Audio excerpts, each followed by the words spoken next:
remember asking you a goddamn Hello, Internet. Welcome back to the podcast that no one asked for. My name is Guy.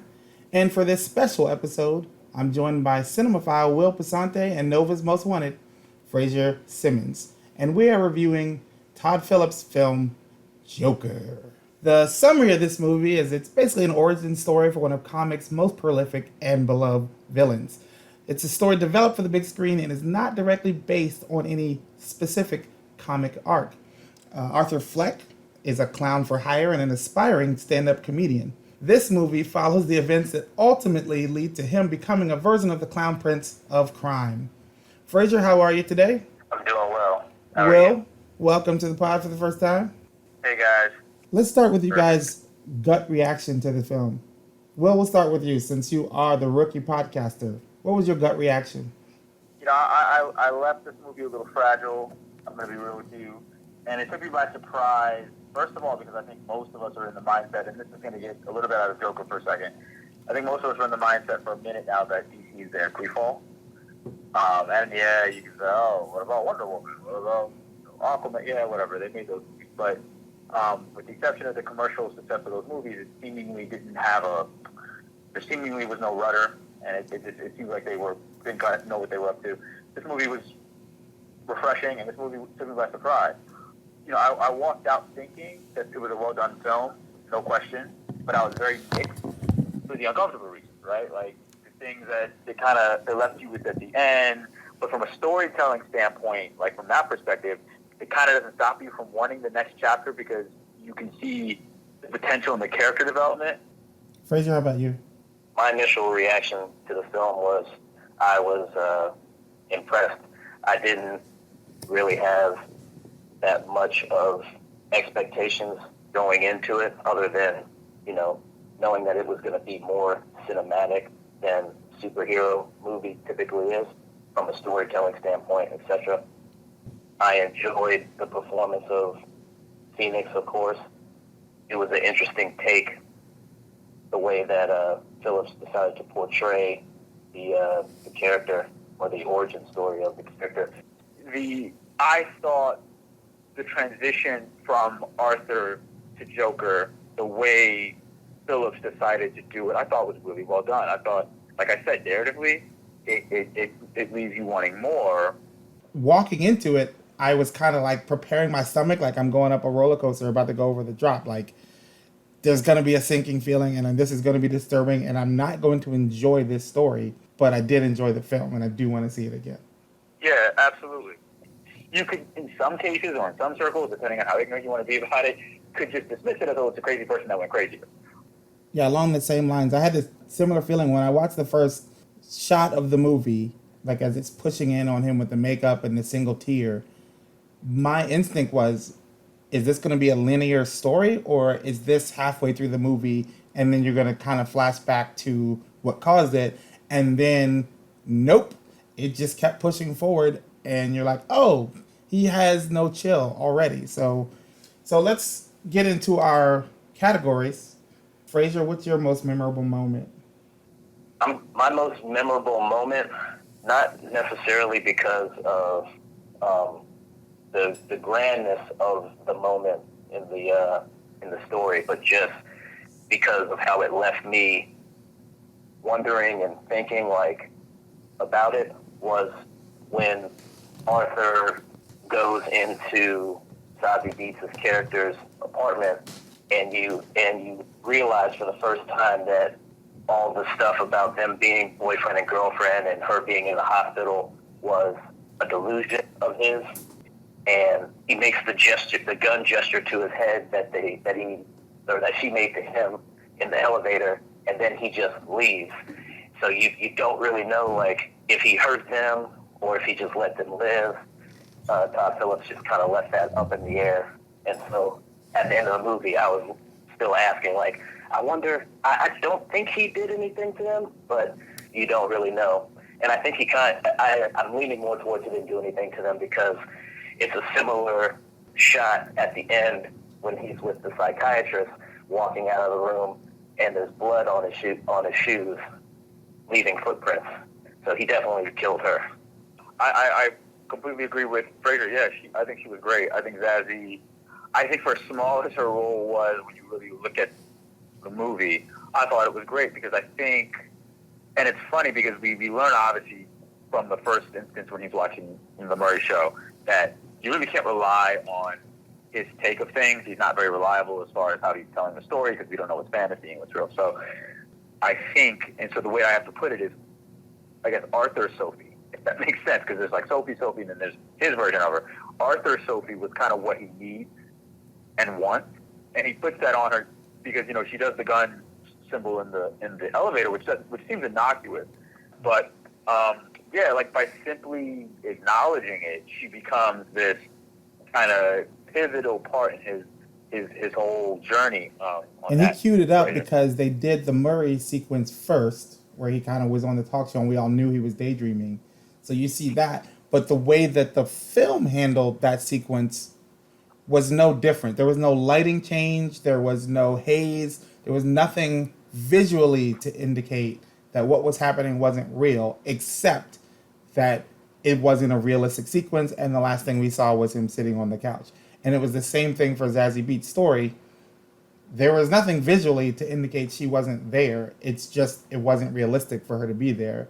And I tried my best not to talk during this movie because I don't know about you all, but my theater was quiet. But I kept saying, like, Babs, that's not realistic.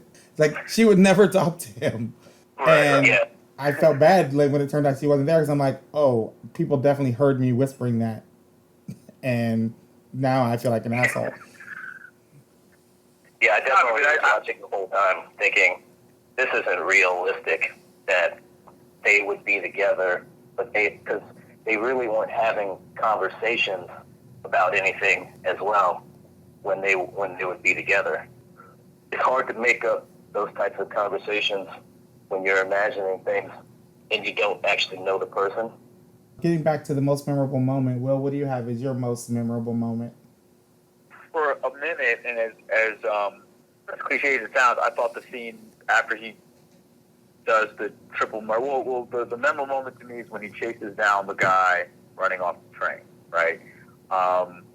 Kills him, but then the scene in the bathroom afterwards when he kind of does that dance, because for a minute, he kind of takes him a minute to get to breath, then it all hits him, and then he realizes that he actually enjoyed it, he realizes that he didn't feel bad, and then reveled in it, right? That was at first probably the most memorable scene, but I would say scene to piggyback that actually, to me, in retrospect, again, I've had days to digest, that like stands out to me is the one on the bus with the kid.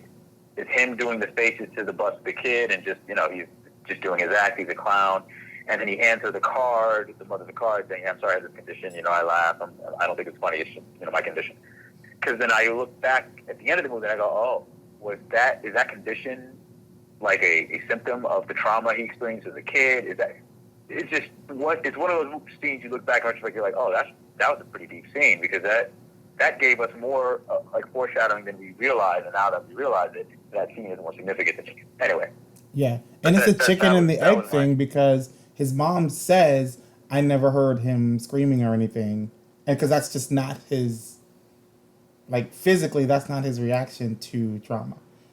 He's always laughing. She thought he was always happy because he would be laughing in those awkward, painful moments. Correct. So did the laughing at pain come first, or is the laughing a result of the trauma with his mom's whatever plus one? I was just thinking, at first you could make the mistake of thinking, oh, that must be maybe that's a side effect of the meds, right? Because he's pleading with his psychiatrist, who really isn't a very good psychiatrist. If you ask me in the movie, but he's pleading with her to increase the dosage and all this other good stuff. So you say to yourself, oh, maybe it's like a side effect of the meds, but that's really weird. Maybe it numbs his receptors somewhere in the brain. There's something.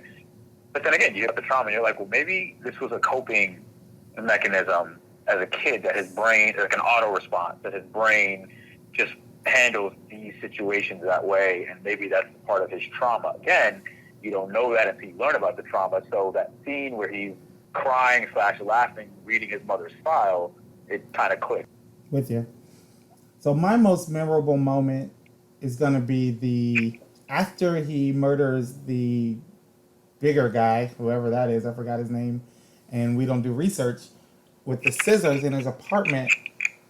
Then there's a very awkward scene where the little person is cowering in a corner, and then Arthur is basically saying, "You can go." Arthur Joker, whatever you want to call him at that point.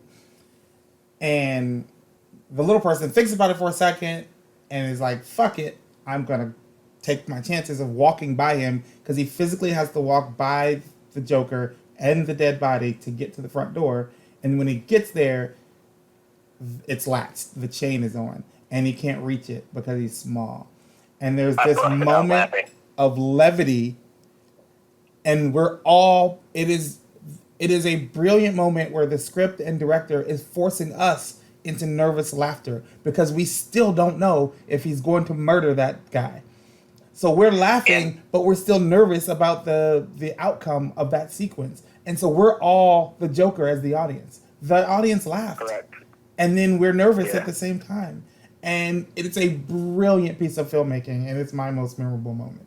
I definitely agree, because like I busted out laughing as soon as he got to the door, and it's a long shot of the full door, so you remember, it's like, oh yeah, the chain is on it, so he can't reach it because he's a little person.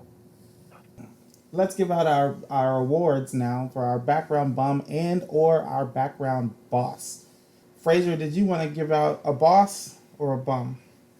I guess technically it would count as a bum, but not because of performance, just because I think it could have been better if it was a lesser known actor for me watching it. And it would go to Brian Tyree Henry.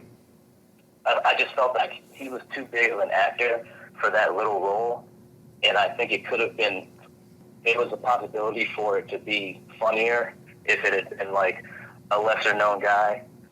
Yeah, I mean, listen, I was going to actually shout out to Zazie and Brian Tyree for the Atlanta Connect. I appreciated seeing them both. So, and actually, yeah, to your point, my bum, I was going to say, was Frances Conroy, who played his mother. She plays the same damn character. She played that character for 8 seasons, and she plays the same damn character in this one. And I said, really? Come on, Frances. Like, you just phoning it in? Like, what are you doing? Literally, the younger version of her, I think, plays that role better than she does. I'm like, she's almost vegetative from an acting standpoint. She doesn't really do much, in my opinion. I feel you. Those are good. Those are good choices. Mine is going to be to the greatest character background actor in the history of cinema and television, and that's Shea Whigham. He's going to get my Vinnie Johnson Background Boss Award because he was one of the detectives investigating the murder of the Thomas Wayne associates, and he's awesome in everything he's in. Most people will know him as randomly getting his nose broken by Paul Walker in a bunch of Fast and Furious movies, or from Boardwalk Empire. The moment you see his face, you would recognize him. Just Google Shea Whigham and fall in love. Great voice, great presence, great actor. So the next thing we're going to move on to is our special shout-outs. Some things just can't fit in a category, and you got to give a special shout-out to something. And mine goes to the choreographer for whoever put together that Joker dance that he keeps doing throughout the movie. That is creepy and regal and unsettling and frightening all at the same time, but in different scenes. It is a good piece of marrying a character to a physical action that can define them, but also evolve them from one moment to the next. I like that. Yeah, definitely. That dance, I mean, yeah, this stuff of nightmares for sure. I kind of have two special shout-outs. One, wardrobe. I want to go to the people that picked the colors because I think that everything from the way they got Joaquin dyed to the color palette stuff in the movie, I think whoever, it goes from being kind of that gritty, kind of leather black coat with kind of pointed shoes, that late 70s, early 80s look that, the movie makes sense of, to being very vibrant, very, very kind of in your face, almost attacking you, right? With like the way that it kind of goes from one to the next. And then my second shout out would be to Warner Brothers for even or even greenlighting a standalone Joker film the way they did, because it took guts. For sure, when I heard that this was going to be a film, my first reaction was, huh? The idea that we would have any confidence that they could pull this off, like I don't think it's out of line to say no. I had no faith that this would actually work. But Are they not merciful? My special shout out is to Brian Callen, a comedian. He always seems to continue getting little big background parts, but he's recognizable to me anyway. And they didn't give his character a name. He was just one of the clowns that worked at the same place with Arthur in the background. I think he might have had like 5 lines total. But yeah, keep getting those checks, Brian. I like it. That's cerebral. I like that one. Now we're going to go to our MVP, the most valuable performer of this film. And since we all know it's Joaquin Phoenix, full stop, we're going to give out a bonus most valuable performer to whoever is the MVP other than Joaquin Phoenix. Fraser, who you got? Okay, so because I'd like to give it to what's his name, Scott Silver, the guy that co-wrote the movie with Todd Phillips. Just because when I was watching the movie, obviously you're getting the Taxi Driver influences, but I also was getting like a few other movies. Like I honestly got a little bit of the original Friday the 13th. The reason I say that is because the mother is the villain. The mother is the villain in the first Jason movies, and then Jason becomes the villain afterwards. And as the movie goes on, you realize that the mother is responsible for a lot of the pain, or probably most of the pain that Arthur's experienced due to her mental illness, not being able to realize reality from what she perceives as reality. Like, I guess the Joker says in one of the Batman movies or comics, he's just like, everybody, you're just one bad day away from being me, basically.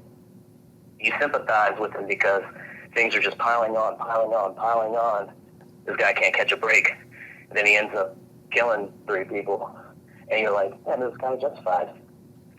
Yeah, this is not a person that had one bad day. Arthur Fleck had a bad life. Yeah, that kind of goes to my one little small tiny gripe with film of the mental illness part, which is that you were almost sympathetic, and there's like a self-pitying aspect to it that you want to think of the Joker as like this cold-blooded kind of sinister guy that always had these grandiose plans of just wreaking havoc. That's what we got in Heath, and that's why we liked it. No, this is a devious person. So no, this is a sick person that just got pushed, stepped on one too many times, and then snapped. And it is a beginning, so we don't know if it morphs because Joker in comics has no backstory, has no origin. He shows up fully formed as the Joker. That's why we loved him. We're like, what? It's so random and there's no rhyme or reason. And also, he plans things. He's a clown, which you think he's just going to be like flying by the seat of his pants. But he always has these elaborate plans that are crazy hard to stop because he put so much thought into it. But who's your most valuable performer, Will? Okay, so you guys ready for this? And Fraser also hinted on this. The crazy thing about it is that obviously Scorsese hates these movies. He hates Marvel movies and all kinds of comics. He just came out and said that, right? Scorsese literally shot Taxi Driver while there was a garbage truck, right? So he did that on purpose to make it look dirtier and grittier. And it's obvious there's tracks everywhere. In this version of Gotham, everybody is just like horrible and mean to each other. And I'm watching it and I'm like, I realized I was getting frustrated at points of the movie because I was like, this isn't the Joker, this isn't the... And then I said, I got to stop comparing this to Heat. I got to compare this more to Travis Bickle. If you do that, the movie actually is easier because you're like, oh, okay, I get it. Because they are entirely different Jokers. Like I said, one of them clearly is in their own head and has been through some shit and has this trauma. He's closer to Travis Bickle than he is to Heath Ledger. And it's not until like later in the movie that I realized that, and I was like, this has Scorsese written all over it, from the color palette to the grittiness, Yeah. that all that good stuff. So The first to me, he time was when Travis Bickle was playing with his guns is exactly what the Joker did when he got the gun. Yep. carbon copy. I said this is, I feel like I'm watching Mean Streets or one of those movies. I'm like, this is more of that than it is a comic book movie. And so for that reason, I said Scorsese is all over. His hands are all over this. And I was like, it's really funny that he doesn't like these movies because, and then the cherry on top is boy, De Niro is Murray. And it's one of those things where you're laughing because I'm like, this is funny because that kind of to me seals it that Todd Phillips clearly loves Scorsese and loves his movies. That's how you get financing out here. There's one shot where I believe Arthur's either walking down the street or he might be like in the subway station or something, and there's a big poster of Robert De Niro's character, and he just has this huge grin on his face in the picture. I mean, it's one of those things where back to like my shout out with Warner Brothers, I said to my little brother, because we left the theater, I thought my little brother, and he said, what I found interesting about this is that if I didn't, imagine for a second, we didn't know that this was a Joker movie. Imagine if you went in just saying, this is just a movie by Todd Phillips and tell us what you think, and you didn't actually know it was a Joker movie, what would be your impression? Imagine if you didn't know what the Joker was, what would be your impression, right? It would just be some indie film about some guy going crazy and losing his stuff. I think it works. And I hope Warner is smart enough to realize, look, we're not going to catch Marvel. Marvel has done what they're doing. They're going to keep doing what they're doing.